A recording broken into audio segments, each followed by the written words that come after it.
बिहार के गया के मुहर्रम के जुलूस में फिलिस्तीनी झंडा एवं भारत विरोधी नारा से नाखुश भाजपा युवा मोर्चा के आईटी सेल के संयोजक अक्षय चंद्रवंशी अपने फेसबुक पर पोस्ट कर इसका विरोध किया तो बांके बाजार के थाना अध्यक्ष के नेतृत्व में अक्षय चंद्रवंशी को गिरफ्तार कर लगभग 30 घंटे तक मारपीट, भद्दी गालियां सहित यातना दी गई। इस घटना का विरोध दर्ज कर थाना अध्यक्ष सहित छोटा बाबू को तत्काल निलंबन की मांग करने हेतु गया परिसदन में पूर्व सांसद औरंगाबाद सुशील कुमार सिंह, भाजपा जिला अध्यक्ष प्रेम प्रकाश चिंटू सिंह सहित पीड़ित अक्षय कुमार चंद्रवंशी के द्वारा प्रेस कॉन्फ्रेंस की गई।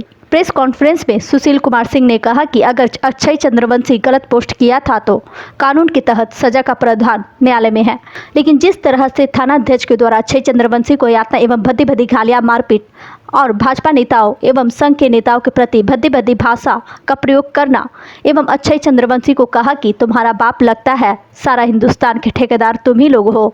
सुशील कुमार सिंह ने स्पष्ट कहा कि जब फिलिस्तीन का झंडा और पाकिस्तानी नारा लगाया जा रहा था तो उस पर तुम क्या कार्रवाई के साथ ही साथ कितने एफआईआर की गई और कितने गिरफ्तार हुए। लगातार रात भर बालू माफिया के द्वारा ट्रैक्टर द्वारा बालू चोरी किया जाता है, उस पर तुम क्या कार्रवाई की गई।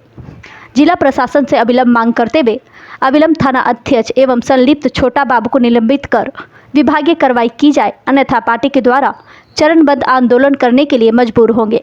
वही प्रेस कॉन्फ्रेंस में शामिल मंत्री अमित दागी, पूर्व अध्यक्ष धनराज शर्मा, जिला उपाध्यक्ष राजेंद्र प्रसाद, जिला महामंत्री रंजन कुमार सिंह, जिला मीडिया प्रभारी संतोष ठाकुर शामिल थे। गया से मातृभूमि न्यूज के लिए मनोज कुमार की रिपोर्ट। मुहर्रम के लेकर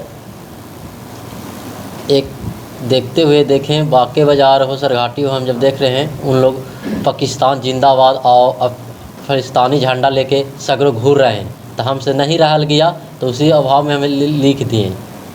क्या लिखे? धर्म रक्षिता मुहर्रम जुलूस अगर उडंटा से मनाएंगे तो अगला जुलूस आपको अंतिम जुलूस है, अगला जुलूस नहीं निकलेगा। जय श्री राम जी।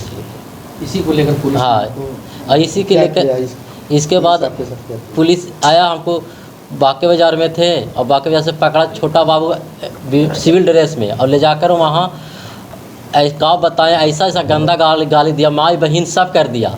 और उसका बाद दोनों बड़ा बाबू और छोटा बाबू अविनेश छोटा बाबू हुए और बड़ा बाबू अमित कुमार हुए, दोनों मिलकर फाइंटे मारे हैं और मारते मारते हुए और जब मोबाइल हमारे साथ ज़बरदस्ती छीनते, मोबाइल का पासवर्ड नहीं बताते हैं, उसके बाद कहता मदर से बताओ पासवर्ड, ये सब करके लेता है और उसको हम पासवर्ड बताते हैं। उसमें सभी नेता के जितने भाजपा के हैं और आरएसएस के पूरे झंडा उंडा देखता है और आरएसएस के साथ फ़ोटो देखता है। भाजपा के हमारे सम्राट जी के जो फ़ोटो देखते हैं, माननीय सांसद सुशील कुमार जी के फ़ोटो देखते हैं और बड़े बड़े नेता लोग के देखते हैं, सभी को कहते हैं ये सब बप्पन बचा लेगा तुम्हारा रे, और मारता है। अगर तुम्हारा रहना ही है तो दूसरा संगठन आरजेडी में काहे नहीं रहता है रे, यही तुम्हारा बन गया है रे, तो हिंदू की तू ही जिम्मेदारी ले लिया है रे।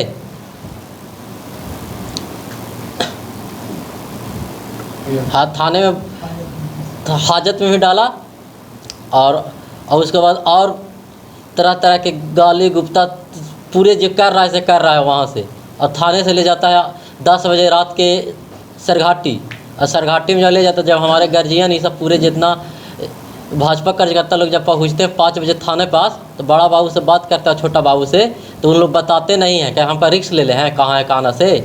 उसके बाद नहीं हुआ तो हम लास्ट में जो हमारे साथ चौकीदार गए थे उनसे हम जब मोबाइल लेते हैं तो हम अपना पिताजी पास फ़ोन करते हैं, हम सरघाटी थाने, तब इन लोग जाते हैं सरघाटी थाने। घर वालों को भी किसी तरीके, हाँ, घर वाला के भी अशब्द बात बोलते हैं। मतलब पूरी तरह से टॉर्चर किया? हाँ, पूरी तरह से टॉर्चर किया है। क्या इसमें स्टैंड लिया जाएगा? देखिए, इस संबंध में आपने तो अभी अक्षय जी की आप बीती इन्हीं की ज़ुबानी सुना ही। मैं ये कहना चाहता हूँ कि ये एक युवा कार्यकर्ता हैं और जगह जगह जिस तरह से पाकिस्तान जिंदाबाद, फ़िलिस्तीन जिंदाबाद और फ़िलिस्तीनी झंडा मुहर्रम के जुलूस में लहराया जा रहा था, तो ये भावना में आ गए। क्योंकि ये नौजवान हैं, ये भावना में आ गए कि ये देशद्रोही हरकत हो रहा है, और इन्होंने अपने फेसबुक पे कुछ लिख दिया जो बहुत आपत्तिजनक नहीं था, लेकिन जो थोड़ा बहुत आपत्तिजनक था भी यदि उसमें, तो देश का जो कानून है, जितनी गलती उतनी ही सज़ा।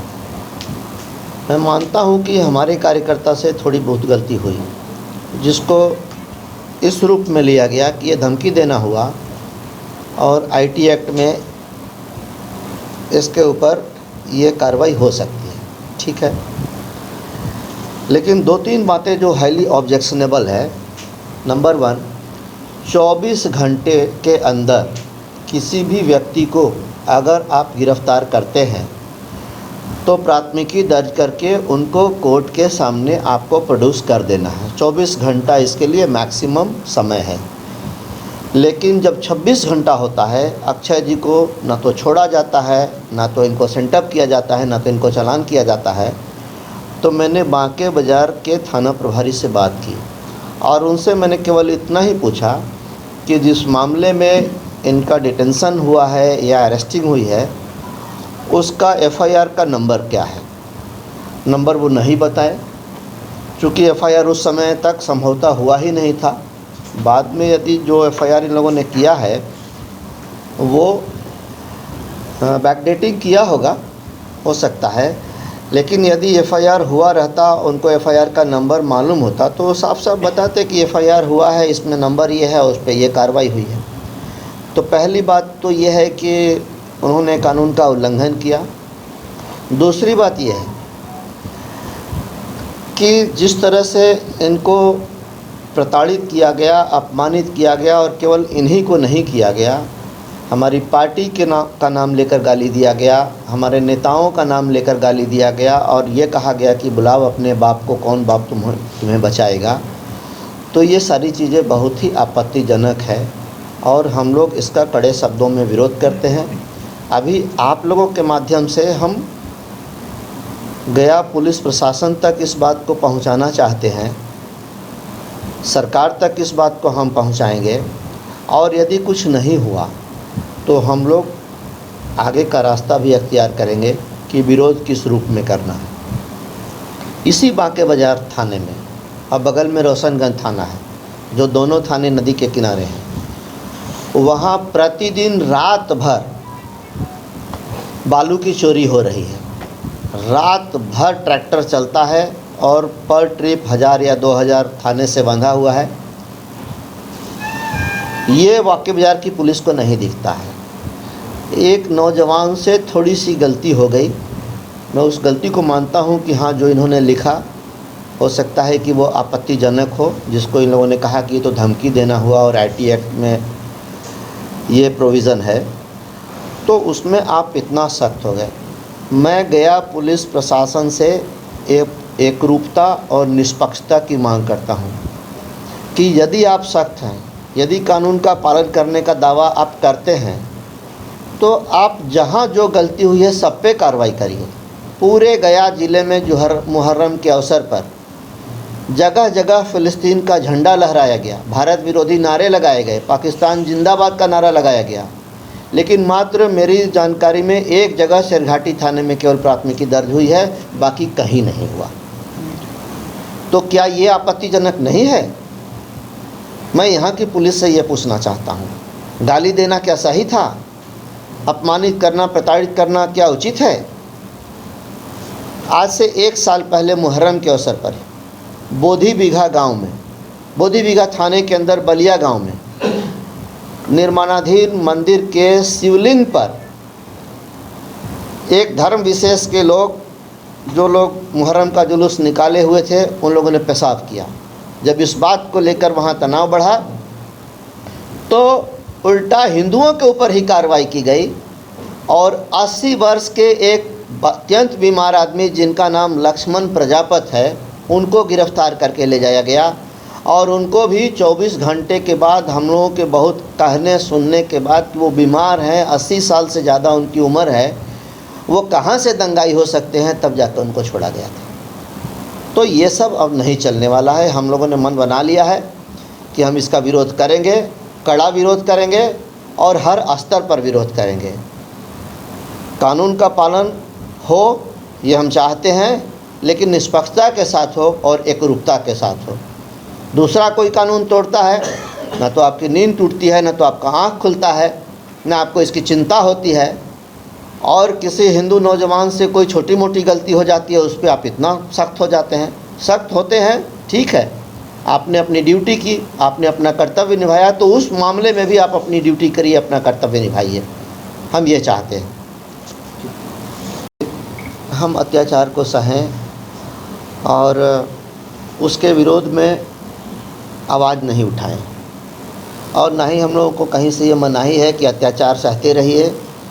भारतीय जनता पार्टी या एनडीए के कार्यकर्ताओं के ऊपर अत्याचार होता रहे, प्रताड़ना होती रहे और आप लोग उसको सहते रहिए, ऐसा भी नहीं है। हमने तो बताया कि बालू की चोरी हो रही है, दारू बिक रहा है, भू माफिया यहाँ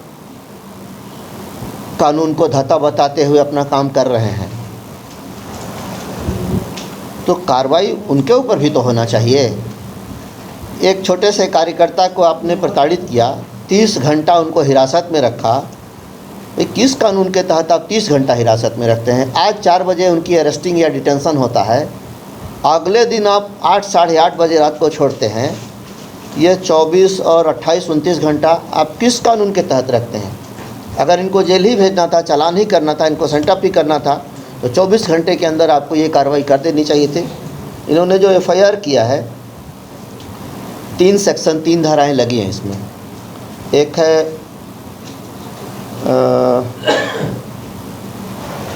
153A IPC और नए कानून के तहत 196 BNS।